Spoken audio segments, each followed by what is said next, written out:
It's been around a year and a half since the 2021 class got their footing in the NBA, which gives us a good amount of time to grade each of the lottery picks in the 2021 NBA draft. For the most part, this draft is looking like one of the better drafts in recent history, with most of the top picks panning out very well.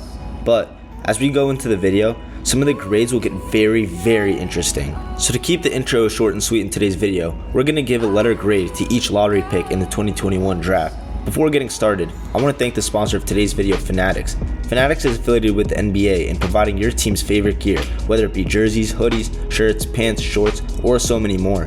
Fanatics always has the best quality products and is the most legit place to buy your NBA gear from. Check the link in my description or pinned comment to find some exclusive on-sale deals for NBA gear up to 60% off. It would mean so much also to help support my channel. If you have any video suggestions or requests, please drop a comment so I can put it on the list and create it. If you enjoy this video, please subscribe. This is by far the best way to support this channel and ensure you don't miss out on any great basketball content like this. Also, like the video and comment on what you think about the grades I gave out for each 2021 draftee. With that being said, let's dive straight into the video.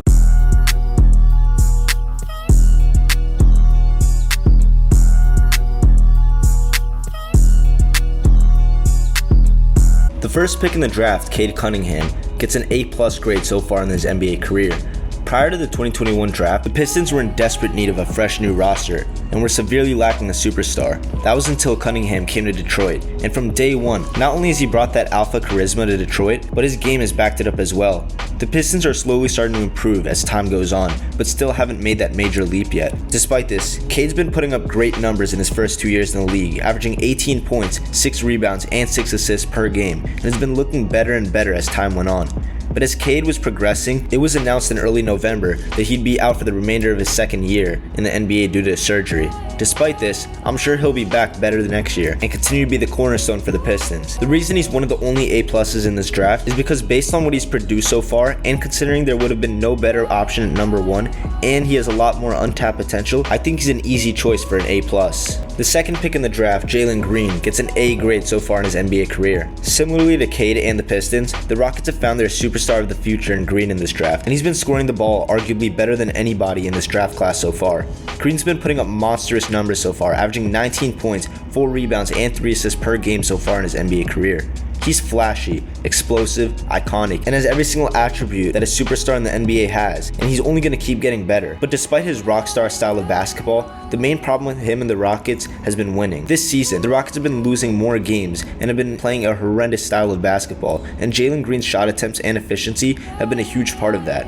Despite this, I think as time goes on, the Rockets will figure it out, and it might take longer than most NBA teams. I'm sure Jalen will be a future all-star in this league and be one of the faces in the NBA, and as the Rockets continue to build on their current young core they have, they'll see more success with winning. The third pick in the draft, Evan Mobley, gets an A grade so far in his NBA career. Mobley came into a struggling Cavs team that was one of the worst teams in the NBA, and he was a huge part of their resurgence during his rookie year. Cavs broke out into a playoff team, and rookie Mobley was one of their best players and arguably the best two-way rookie in the league at the time. For his career, he's averaging 15 points, 9 rebounds, and 2 blocks a game, but his impact goes way beyond the stat sheet. He's a defensive monster in the paint and has been making an instant impact on that end, despite how young he is. The thing about Evan that's different about Jalen and Cade is that he isn't your cornerstone player or top option, but he'll impact winning and fit into almost any NBA team and leave his mark, which makes him so valuable in his own way. I think he has all-star potential and a lot more room to grow, and he's only in his second year in the league, and I think the future is really bright for him. The fourth pick in the draft, Scottie Barnes, gets an A grade so far in his NBA career. Similar to Mobley, Barnes isn't one of those players that will be a superstar for your team, but he fills out a lot of what a secondary or third option has, and there's a reason why he won NBA Rookie of the Year for his class. So far in his NBA career, Scottie Barnes is averaging 16 points, 7 rebounds, and 4 assists. But like I mentioned with Mobley, Scottie's impact goes way beyond the stat sheet. Barnes is a very toolsy player who still has a lot of untapped potential, and he's far from a finished product. But despite this, he's still making a major impact for the Raptors. His impact and value for the Raptors goes so far that they were unwilling to include him in any trade packages involving Kevin Durant when the rumors circulated over the summer. Scottie has had a bit of a sophomore slump this season from his monster rookie year, but I still think he'll improve and has the potential to be a future all-star, and I'd honestly bet that he'll be a multi-time all-star in the future. The fifth pick in the draft, Jalen Suggs, gets a C so far in his NBA career. Suggs has really struggled so far into his NBA career, and he hasn't shown that star potential like his peers picked in front of him have. During his rookie year, his efficiencies were atrocious, shooting 30% from the field and around 20% from 3, but they have improved a lot in his second year, but they're still not so good. So far in his NBA career, he's averaging 11 points, 4 rebounds, and 4 assists per game. Another thing about Suggs that's really frustrating so far is his consistency. Some games he'll go off for 20 plus on great efficiency, but the next game he can go 1 for 7 from the field and end up with 2 points. And considering he's consistently playing around 30 minutes a game, it's not too pleasing. Plus, being on the Magic gives a guy like Suggs more and more opportunities, but he hasn't been living up to it so far yet. I wouldn't write him off yet, calling him a bust, but I do think he isn't as good as we thought he would be, and I can see him being an above average starter in the NBA, who could maybe at best be a borderline all-star if he raises his efficiency and becomes more consistent. The 6th pick in the draft, Josh Giddey, gets an A so far in his NBA career. Josh Giddey's been looking like a future all-star so far, and he's been contributing in every facet of the game. Giddey is a huge part of why the Thunder look like the NBA's next breakout team, and in his role as a second option, he hasn't disappointed at all. So far in his NBA career, he's been averaging 14 points, 8 rebounds, and 6 assists per game. He's made a pretty big jump from his first to second year in the league, and he looks like he's only going to keep getting better. My main concern with him is his 3-point shot, and it looks like it hasn't been coming along too well for him, and in order to maximize his skill set, he must be able to shoot the ball better. I also would like to see him improve overall in scoring the ball, but being that OKC is a loaded team with talent and future draft picks who will play a huge part in OKC's future success, I don't think it's as vital for him to be a better scorer. I went back and forth on giving him an A or A-, but with the progression he's been making, I think he'll end up being an A-grade pick, especially because most people considered that the Thunder taking Joshua the 6th pick was a big reach. The 7th pick in the draft, Jonathan Kuminga, gets an B so far into his NBA career.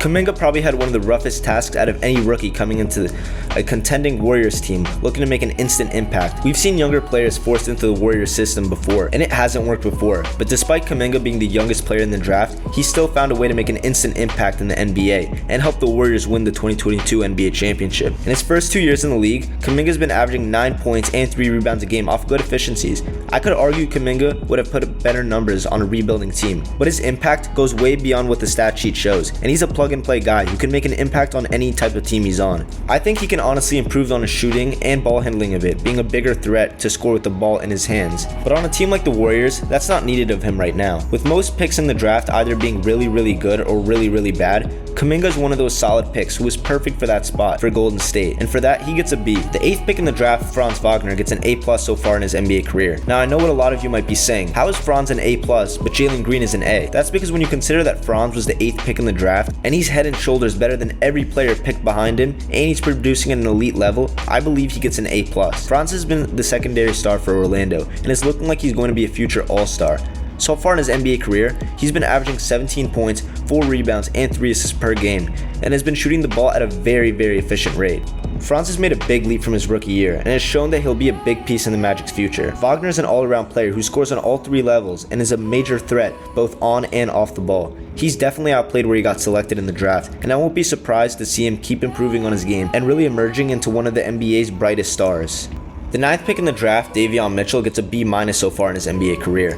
Davion showed some great flashes during his rookie season, the Kings, and was one of the best rookies in the NBA. But under new head coach Mike Brown, Mitchell saw his minutes decline tremendously, but despite that, he has still made a substantial improvement in his shooting efficiency. It's rare to see a second-year player who's playing almost 10 less minutes a game see his percentages increase across the board. For his career, he's averaging 9 points, 3 assists, and 2 rebounds a game. On top of that, Mitchell is tenacious and one of the best defensive guards in the NBA, who I think can make a major impact on another team. With that being said, I think Davion has a place in the NBA, but for his potential to be maximized, he needs to be moved from the Kings to a team like the Miami Heat, who could use a point guard and are in the mix in the East.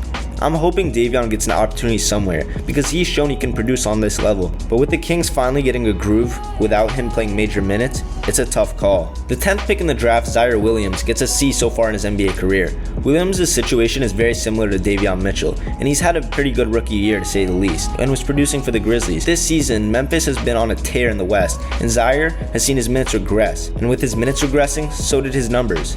Those regressed minutes have a lot to do with his injury history, as he's missed some time in his rookie year, some time in the preseason, and is out with a knee injury currently. These injuries are really starting to concern me because he's been dealing with big injuries like this since high school, where he missed close to half his high school career with surgery. When fully healthy, I believe in Ziare's upside and production, and think he could be one of the better role players in the league, but that's all to be determined until he gets healthy and plays more. The 11th pick in the draft, James Bouknight, gets a D so far in his NBA career. To keep it 100% real, coming into the draft, I thought Bouknight was going to be a very exciting player in the league, who could be a second starter next to LaMelo Ball, but I was way out the ballpark with this one. He's been playing really bad to say the least, and he's really struggling to crack the rotation for the Charlotte Hornets, which is arguably the worst team in the NBA right now. Lack of opportunities aren't the reason for this. When Bouknight has been on the floor so far, he's been averaging 4 points a game, and shooting a dismal 33% from the field and 29% from 3. Because of this, Bouknight has spent a lot of time in the G League, both this year and last year, and has seen his minutes drop this year in the G. Overall, Bouknight just isn't the player we thought he would be,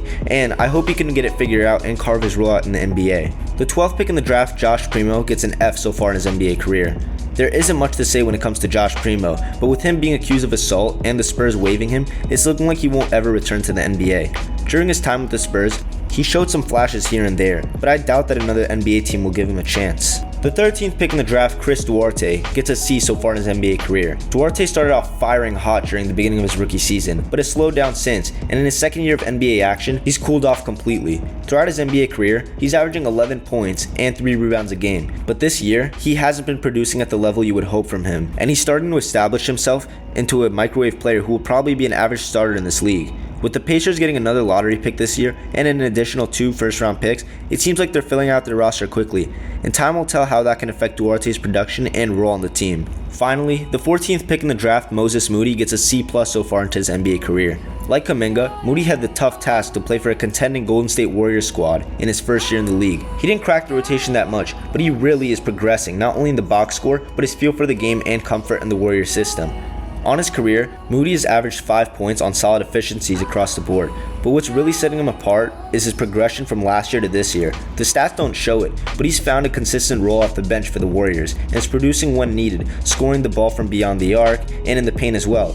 In comparison to a guy like Chris Duarte, Moody gets a higher grade than him, despite Duarte's stats being better, because not only is he 5 years younger, but he also is in a tight structured system like the Warriors, who won't let their young guys go as much as the Pacers do. When Moody's time comes, I'm sure he'll shine in whatever role he gets, and I can see him being an above average bench player or a good starter in this league in the future. Thank you guys so much for watching. If you made it to the end and you enjoyed this video, please subscribe. It's by far the best way to support me and help this channel grow, and I appreciate you so much if you're a returning or new subscriber. Make sure to check out the link in the pinned comment or description to find the best way to buy or sell tickets to your favorite events at StubHub. Also, check the link in the pinned comment or description to find my Fanatics store link for some exclusive deals on NBA gear before they expire, and to help support the channel. Stay tuned because we have something big coming soon. If you haven't already, make sure you join the Discord link in the description, like the video, and comment on any video suggestions for the future, or anything I could have done better. Also, comment on what you guys think about the grades I gave for each 2021 draftee, and let's get a great basketball conversation started. I'll see you guys on the next video, and have a blessed day. Peace.